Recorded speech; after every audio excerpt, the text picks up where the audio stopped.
जय श्री श्याम दोस्तों, मैं अनुज आज आपके लिए जो कहानी लेकर आया हूँ, यह है बाबा श्याम का चमत्कार। बाबा श्याम किस प्रकार अपने भक्तों की सभी परेशानियों को दूर कर देते हैं और सारी विपदाओं को पल भर में दूर कर देते हैं और अपने भक्त की सभी मनोकामनाओं को पूर्ण करते हैं।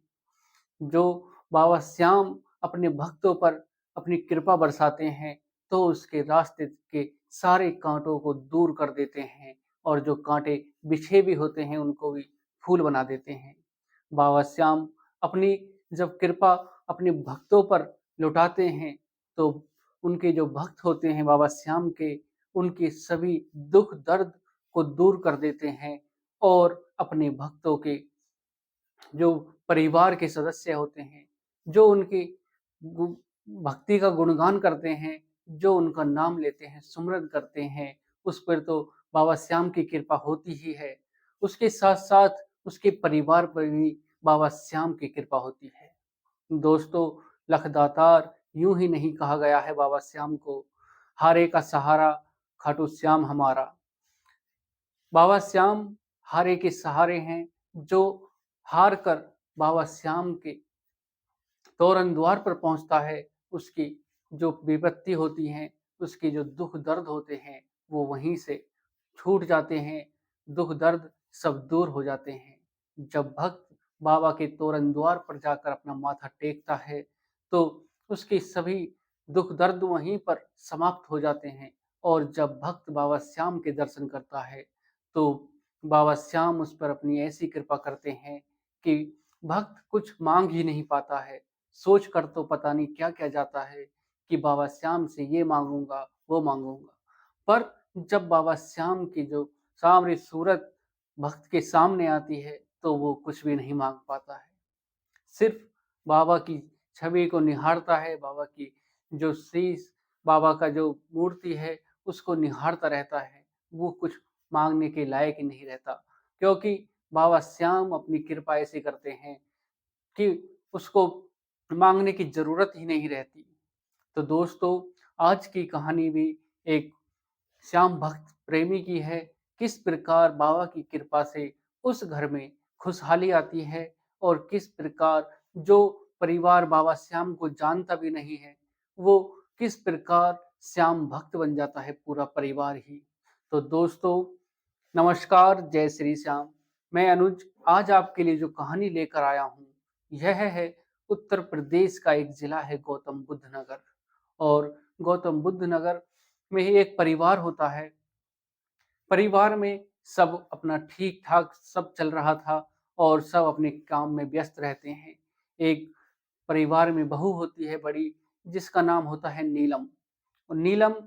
और नीलम का पति अपने जो छोटा भाई होता है उनका, नीलम का देवर, उसके लिए लड़की की तलाश कर रहे थे।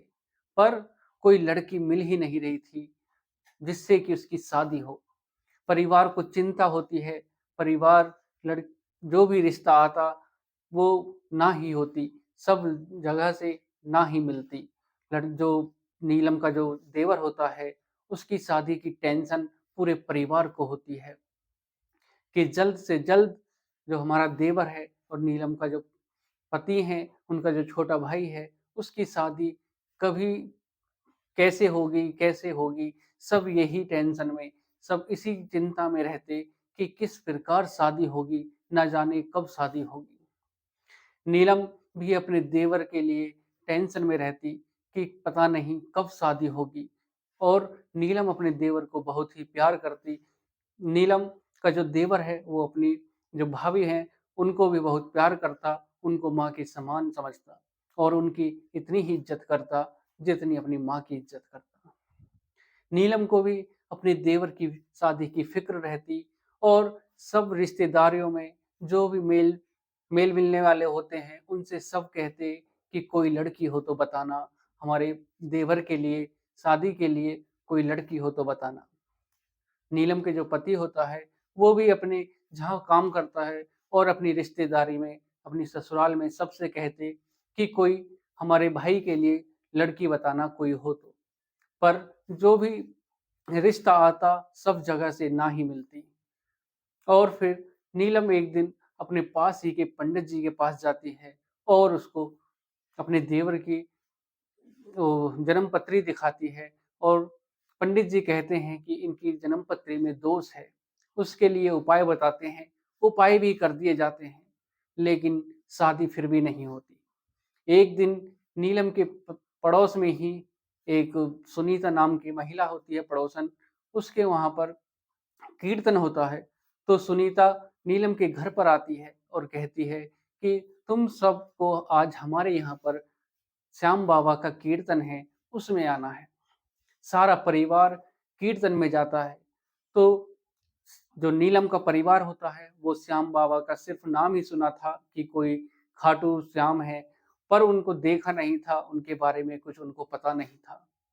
पूरा परिवार कीर्तन में जाता है और जब नीलम वहां पर पहुंचती है, कीर्तन हो जाता है। कीर्तन पूर्ण होने के बाद नीलम सुनीता से पूछती है कि बहन ये कौन है, इनकी क्या कहानी है। तब सुनीता बताती है कि ये तो लखदातार हैं, हारे के सहारे हैं, जो भी इनके पास जाता है बाबा सबकी मनोकामना पूर्ण करते हैं, सबकी दुख दर्दों को दूर करते हैं। तब नीलम कहती है अच्छा ऐसी बात है। तब नीलम और भी बाबा श्याम के बारे में जानना चाहती है। तो फिर सुनीता कहती है कि मैं तुम्हें फुर्सत में बताऊंगी। तब नीलम अगले दिन जाती है सुनीता के पास और उससे बाबा श्याम की सारी कहानी पूछती है। किस प्रकार बाबा श्याम प्रकट हुए, किस प्रकार बाबा श्याम ने अपना शीश दान दिया। सुनीता सारी कहानी बताती है, बाबा श्याम के बारे में बताती है। फिर नीलम पूछती है कि किस प्रकार इनकी पूजा होती है, वो सारी विधि मुझे बताओ। उसके बाद सुनीता बाबा श्याम की पूजा विधि सारी बताती है और किस प्रकार अर्जी लगाई जाती है, किस प्रकार वहां पर जाया जाता है बाबा श्याम के यहाँ।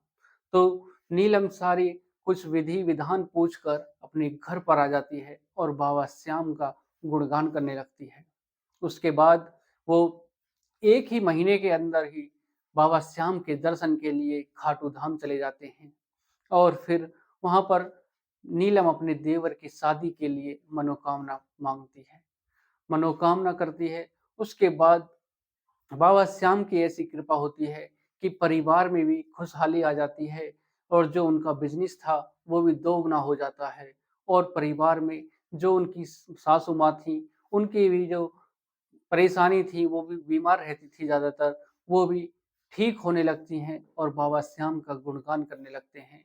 महीने में 1-2 दिन वो ज़रूर ही बाबा श्याम का कीर्तन करते और हर समय बाबा श्याम का गुणगान करते।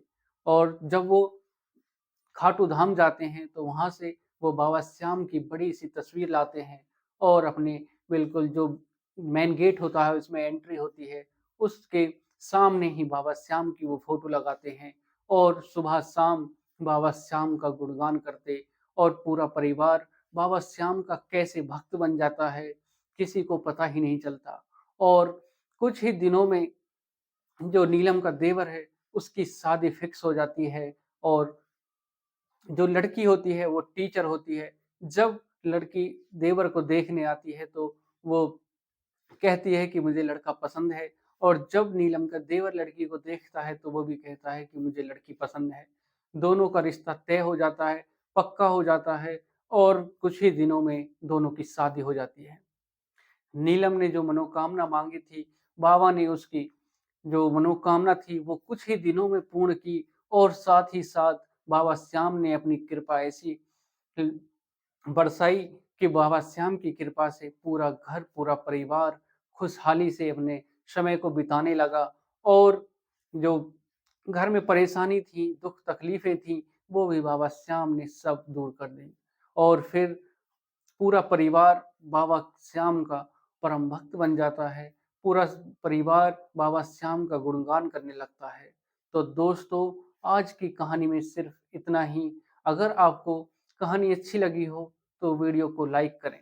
अगर आप चैनल पर पहली बार हैं, चैनल को सब्सक्राइब करें, वीडियो को लाइक करें, शेयर करें, कमेंट करें और बेल आइकन ज़रूर दबाएँ, जिससे कि मेरे आने वाली हर एक वीडियो आप तक पहुँच सके और आप इसी प्रकार हर दिन, हर रोज़ बाबा श्याम की कहानी सुन सके, बाबा श्याम के चमत्कारों की कहानी सुन सके, किस प्रकार बाबा श्याम अपने भक्तों पर अपनी कृपा बरसाते हैं, किस प्रकार बाबा हारे के सहारे हैं और जो भी भक्त बाबा श्याम के दर पर जाता है, हार कर सभी जगह से हार कर बाबा श्याम के दर पर जाता है, बाबा श्याम उस पर अपनी कृपा ऐसी लौटाते हैं, ऐसे बरसाते हैं कि उसके सारे दुख तकलीफें दूर कर देते हैं और फिर वो सिर्फ और सिर्फ बाबा का दीवाना हो जाता है।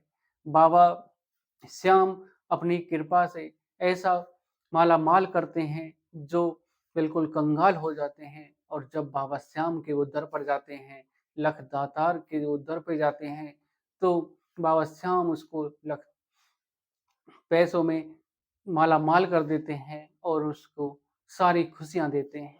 तो दोस्तों, एक बार फिर अगर आप मेरे चैनल पर पहली बार हैं, चैनल को सब्सक्राइब करना ना भूलें और कमेंट बॉक्स में जय श्री श्याम ज़रूर लिखें।